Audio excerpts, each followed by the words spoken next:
चांदवड येथील सर्व नागरिक व दुकानदार यांनी महाराष्ट्र बंदमध्ये सहभागी होत मराठा आंदोलक मनोज जरांगे पाटील यांना पाठिंबा दिला आहे। चांदवड शहरात सर्वच दुकानदार व छोटे व्यावसायिक कालपासून स्वयंस्फूर्तीने बंदमध्ये सहभागी होत 100% व्यवहार बंद ठेवून अत्यावश्यक सेवा वगळता सर्वच दुकानदारांनी महाराष्ट्र बंदमध्ये सहभाग घेतला। चांदवड येथील सकल मराठा समाज बांधव, माजी आमदार गिरीश कुमार कोतवाल व कॉलेजच्या विद्यार्थ्यांनी तसेच चांदवड पोलीस स्टेशनचे पोलीस निरीक्षक कैलास वाघ यांनी जम्मू काश्मीर येथे पुलवामा हल्ल्यात शहीद झालेल्या सैनिकांना श्रद्धांजली वाहत अभिवादन केले।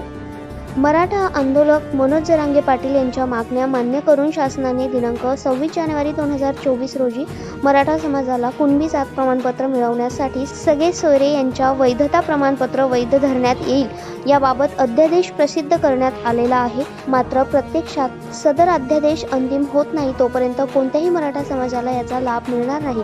त्याचप्रमाणे शासन सदर अध्यादेश अंतिम करण्याकरिता वेळकाढूपणा करीत असल्याचे मराठा समाजाच्या निदर्शनास आले आहे। त्यामुळे मनोज जरांगे पाटील यांनी 10 तारखेपासून उपोषणास सुरुवात केली असून त्यांच्या उपोषणाचा आजचा 5वा दिवस असून त्यांनी अन्न पाणी घेण्यास देखील नकार दिल्याने त्यांची प्रकृती खालावलेली आहे। तसेच त्यांच्या नाकातून रक्तस्राव होत असल्याने त्यांच्या प्रकृतीस बाधा निर्माण झाली किंवा अनुचित प्रकार झाल्यास त्याला सर्वस्वी शासन जबाबदार राहील। तसेच मनोज जरांगे पाटील यांच्या समर्थनार्थ दिनांक 14 फेब्रुवारी 2024 रोजी महाराष्ट्र बंदची हाक देण्यात आली आहे। यामध्ये चांदवड तालुक्यातील सकल मराठा समाज बांधव सहभागी झालेला आहे।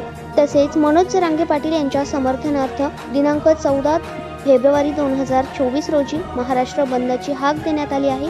यामध्ये चांदवड तालुक्यातील आम्ही सकल मराठा समाज बांधव बंदमध्ये सहभागी झालेलो आहोत, अशा प्रकारचे निवेदन चांदवड पोलीस स्टेशनचे पोलीस निरीक्षक कैलास वाघ यांनी सकल मराठा समाजातर्फे देण्यात आले। यावेळी सर्व सकल मराठा समाज बांधव उपस्थित होते। दैनिक भ्रमरसाठी प्रतिनिधी धनंजय पाटील, चांदवड।